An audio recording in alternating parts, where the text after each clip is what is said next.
Hello and welcome to another marvelous video. I'm your host Will. In the many genres of horror, the slasher genre is an instant favorite for fans. But there are some films that are either unappreciated or unknown. And in today's video, we're gonna remedy that. Let's get to it, shall we?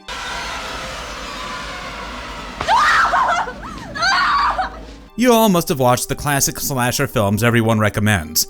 But if you're a sucker for slasher films like me, then you must watch these criminally underrated and forgotten gems.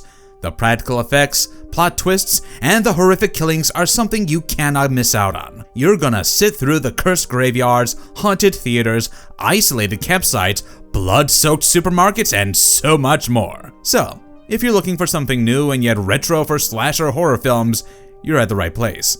Because I've brought you a list of 10 such films that no one really dares to recommend.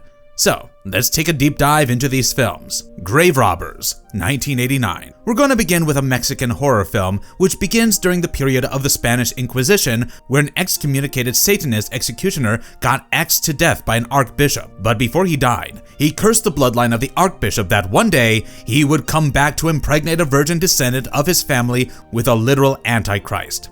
With such a blood-chilling beginning, the time was cut straight to the present day. Centuries later, Olivia was born as the virgin descendant of the archbishop. She went camping near a cemetery with 3 of her friends and fiancé Raul. In that cemetery, a group of broke teenagers, Manalo, 2 of his friends, and his psychic girlfriend Rebecca, thought that robbing graves would be a great side hustle. But, what a shocker, they dug up the exact tomb where the executioner was kept. Manalo plucked out the axe from the executioner's chest and it broke free, and killed the 2 peasants who were helping the 4 teens later get to their car out of the mud. Olivia's dad, Lopez, also the police captain, at first blamed the teens, but later realized the serial killer was someone else when 2 more murders happened. He rushed to Olivia to warn their group, but they were all dead.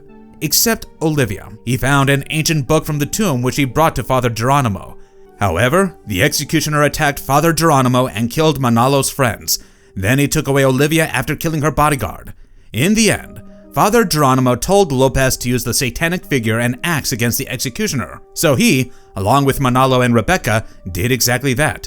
Rebecca rescued Olivia while Manalo blew up the executioner with dynamite. Ruben Galindo Jr., who directed the film, was already a well-known name in the Mexican horror scene, but this film was extremely underrated in other places. It got a proper US release after decades when Vinegar Syndrome scanned the film in 4K from the original negative in 2020. That's when it got introduced to a much broader audience. In my opinion, the gore was a solid 10 out of 10. Given its low budget and being a B-tier film. Even though the fans think the writing could have been better, the storyline actually makes up for it. Popcorn, 1991. This film is a bit special to me because it's a movie about movie nerds, and I can confirm that as a certified nerd myself. So what happened was basically a film student, Maggie Butler, and her friends threw an all-nighter horror movie marathon in an old abandoned Dreamland theater to raise funds for their department on Toby's idea. They even used the old William Castle-style tricks like electrically rigged seats, 3D effects, and throwing flying stuff towards the audience to make the experience real. But the realism got too real when someone actually started killing them during the marathon by disguising themselves in different faces. So as every movie was playing, the killer was running a killing spree in the middle of it.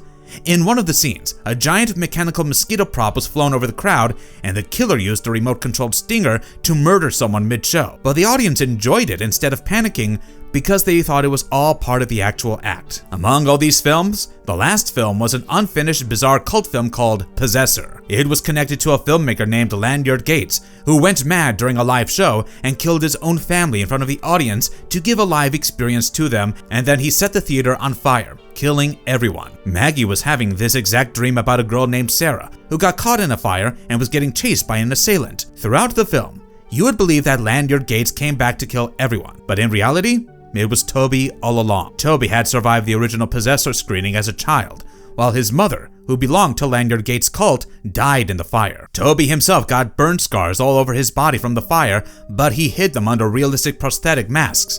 So he orchestrated the film screening in the same old theater to take revenge on Maggie, who was actually Gates' daughter, Sarah. But even Maggie never knew about this truth. In the end, he He was going to kill Maggie on stage when Mark interrupted him, and Maggie took the opportunity to free herself and used the same mosquito prop to kill Toby. The plot is good, but its filming was actually quite messy. It went through 2 directors, and even the lead actress was recast after 3 weeks of shooting had already been done. Oh, and it was also filmed in Jamaica, which kinda explains why there was a reggae soundtrack playing throughout the movie that was clearly supposed to be set at an American college. The title of this movie was also connected to a plotline, but it was edited out in the final cut. Still, the makers decided to keep the title Popcorn because everyone loved it. It didn't work out in the theater, but it legit became a cult favorite because of the old school horror feel to it. And whoever loves theater and plays, this is a must-watch for them. Killer Party, 1986. This one's about 3 friends, Jennifer, Vivia, and Phoebe, who had to endure a ton of hazing to join the Sigma Alpha Pi sorority. The college pranks got so far that there were no more boundaries between harmless jokes and literal bullying. The sorority decided to throw their April Fool's costume party at an abandoned frat house 22 years earlier. A student pledge named Alan accidentally died in that very house during a sadistic fraternity hazing by a real guillotine. Alan's vengeful spirit acted like a parasitic infection and made its victim a host body. At first, it entered Jennifer's body and killed several individuals at the party by using weapons like a trident and a hammer. In the climax scene, Phoebe fought back and stabbed Jennifer, and just for a moment, you start to think that everything is over. Vivia and Phoebe survived the nightmare, but Vivia was injured and was in an ambulance. But she couldn't sign relief because Phoebe gave her the most malicious smile at that moment, which brought Vivia to her senses. Alan's spirit was now within Phoebe.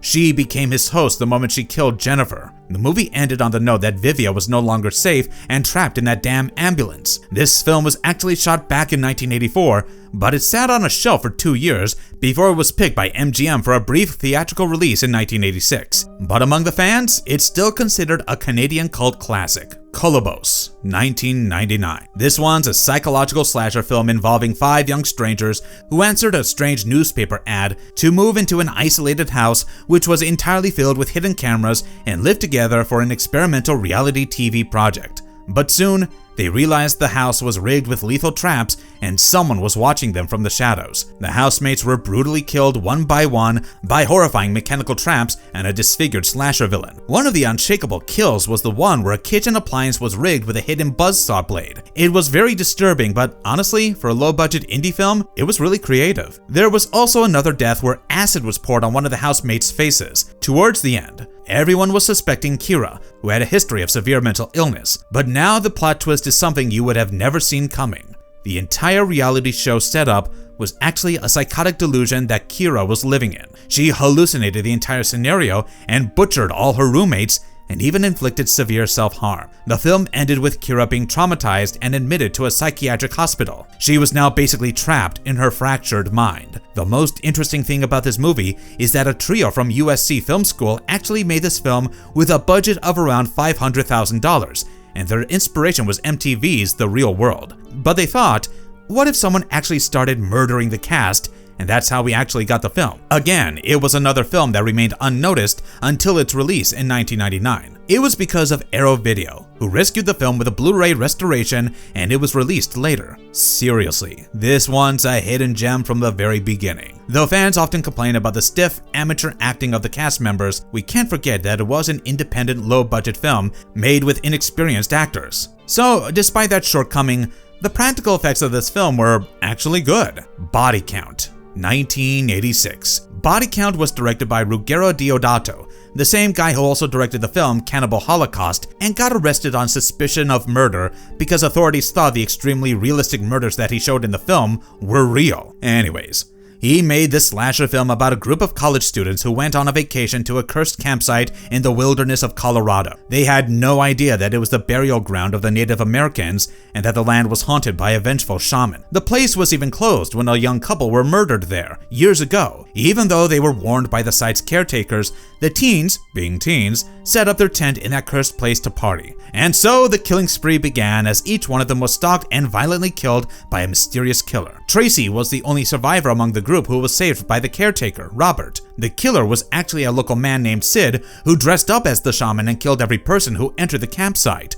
One thing about the film is that it was supposed to take place in Colorado, but it doesn't look like Colorado at all. because it was entirely shot in Italy. Although the background score given by Claudio Simonetti from the band Goblin made the film so much better. This is one of the underrated films of Deodato. There's Nothing Out There. 1991. Rolf Kanefsky wrote this script back in high school when he was just 18 years old. He watched the Siskel and Ebert special and saw they were trash talking about the slasher movies for being too formulaic. So he wrote this film just to prove them wrong and to show how he understood the formula better than anyone. He made this film a horror comedy where Mike had seen every slasher movie ever made and used that knowledge to survive. The plot basically revolved around 7 friends and Mike was one of them.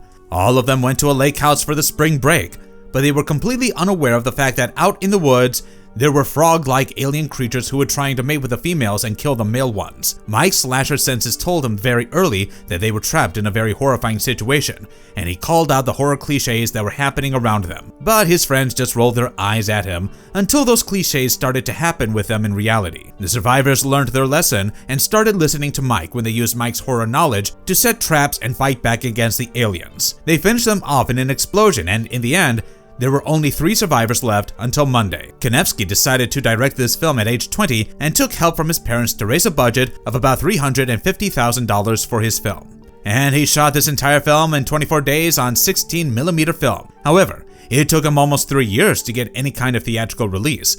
One thing that everyone loves in this film is the sense of humor, which was way ahead of its time. It actually came 5 years before Scream with the same concept of being self-aware about the horror tropes. So the concept was there before it became mainstream after the release of Scream. Intruder. 1989. This film is staged at a supermarket where the overnight stock crew were just told that the store was getting sold off and all of them were going to lose their jobs. That night got worse after the cashier, Jennifer, got harassed by her unstable ex-boyfriend Craig and they threw him out of the supermarket. But he was still lurking outside. Then suddenly, they realized they were locked in there and someone was killing them one by one by using every weapon they could find in a grocery store. I legit mean everything, because the killer used a meat slicer, a giant produce knife, trash compactors, and even used a box of beer bottles to stab his victims. At this point, everyone was suspecting Craig, but the real killer was the shop's co-owner, Bill Roberts, who was acting like a helpful friend all this time. He did all of this to take revenge on his friend who wanted to sell the supermarket, so he first killed him and then the entire night crew, so there wouldn't be any evidence left. However, Jennifer and Craig fought him off till morning after going through hell, but when the police came in the morning, Bill, who was gravely injured by then, put all the blame on Jennifer and Craig. Well, the police foolishly believed that they were actually responsible for the massacre and arrested them. The film ends with the camera cutting to the back of the police car where Jennifer was screaming and the recording of her own cheery voice over the store's intercom saying, "Thank you for shopping at Walnut Lake Market," was playing in the background. Director Scott Spiegel and writer Lawrence Bender put an end to the film in such a way. The film's producer Sam Raimi also acted as one of the store employees along with his brother Ted. Well, Bruce Campbell also showed up near the end of the film as a cop. Spiegel, Raimi, and Campbell actually went to the same high school together. Moreover, Spiegel and Campbell even worked at the Walnut Lake Market in Michigan as stock boys. So the inspiration behind this film and the cast members involved makes sense. Even the posters oversold their involvement a lot, which is funny, because none of them were actually the leads. It's fine because friends deserve some special treatment. Trust me, this is one of the most beloved films in the cult slasher horror genre, Ice Cream Man, 1995. The dark comedy slasher film follows the life of Gregory Tudor, who watched his beloved neighborhood ice cream vendor get murdered in a drive-by shooting. He was so deeply traumatized by the event that he was institutionalized at the Wishing Well Sanatorium for years. That incident made him obsess over frozen treats. He got out of there as an adult and took over his idol's ice cream business. But his frozen treats were extremely unusual because he secretly ran a laboratory inside the factory where he was grinding up human body parts, insects, and stray animals, and mixing them into the ice cream. Apart from the slightly weird ice cream, the main suspicion began when the local children started disappearing. So a group of neighborhood kids got suspicious of this vendor, but neither their parents nor the cops believed them. So the kids took the matter into their own hands and lured Gregory into his own factory machinery, and he met the same death there as his victims. To make that creepy, gravelly voice of Gregory, the actor, Clint Howard, would deliberately scream on his way to the set so that his voice would break right before shooting. Every fan could really spot the amount of effort he put in for this film. It's funny, scary, and creepy at the same time. which might be the reason, even decades later, fans demand a sequel. Just Before Dawn, 1981. This film is about 5 friends, Warren, Connie, Jonathan, Megan, and Daniel, who travel to the remote wilderness of the Oregon mountains to check out a property that Warren inherited. The forest ranger, Roy McLean, warned them several times about the danger in the depths of the mountain. But these fellows still went deep in there to set up their tents. Naturally, they become the targets of a pair of huge, inbred mountain twins who stalked their group through the woods and killed them in the most gruesome way possible. In the end, Ranger Roy really tried to rescue them, but ultimately it was on Connie, who used her primal survival instincts to overpower the remaining killer just before dawn. And that's how we get the title of the film, Just Before Dawn. Often, critics assume that the film was inspired by the Texas Chainsaw Massacre or The Hills Have Eyes, but director Jeff Lieberman had repeatedly said that he was inspired by Deliverance, and he didn't watch the other films as people assumed. He wanted this film to be a thriller, but also have a sense of art films. I think that sets this film apart from the other slasher films.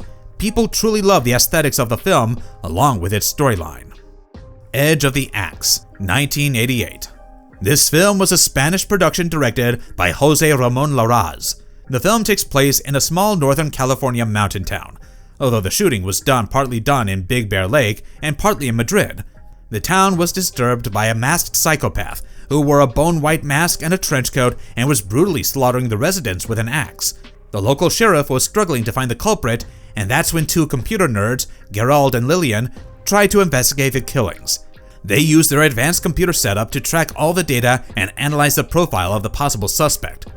In this process, Gerald also got closer to Lillian, but the death toll kept increasing. Lily believed it was her institutionalized cousin, Charlie, who might have escaped to take revenge. However, in the ending climax, Gerald realized the truth and confronted Lily about it. The truth is, Charlie was just a figment of her imagination. This whole time, it was she who killed the residents. She targeted the medical professionals who treated her brain injury and were present during her psychiatric confinement. It was she who was institutionalized, and during that period, she developed an intense hatred and grudge against them.